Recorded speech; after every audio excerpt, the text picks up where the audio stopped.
presidential election next year. Justin Buzanki, Sky News. Well, Arash Aramesh, an Iran analyst at California's Stanford Law School, told us the election will be neither free nor fair. Is the election going to be a good indicator of Iranian political tendencies and factional politics? Absolutely not.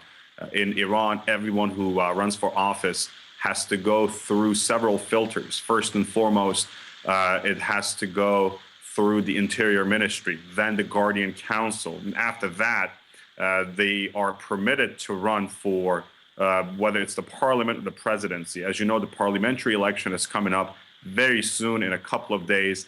And almost all candidates who have been approved are hardline supporters of the government. There are some exceptions, but the vast majority of them, almost all of them, are government supporters.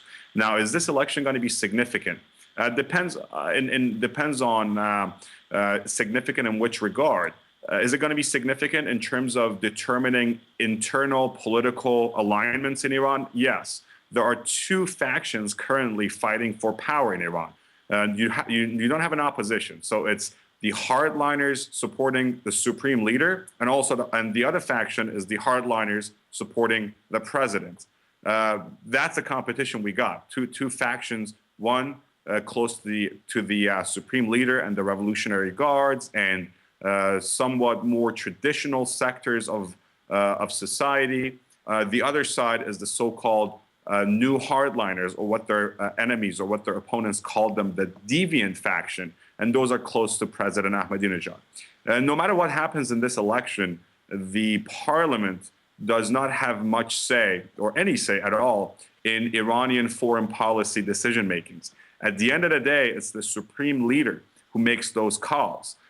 He is at the top of the pyramid, and he is the supreme leader, and he is the ultimate dictator in Iran, so he calls almost all the shots. However, if the Iranian president, if Mr. Ahmadinejad, manages to win a significant number of seats in the parliament, then it will strengthen his hand to push forward with some domestic social policies, and also further isolate his enemies, such as Ayatollah Rafsanjani and other political foes that he's got. But again, we have to wait and see how legitimate the election results are going to be. Here's another thing.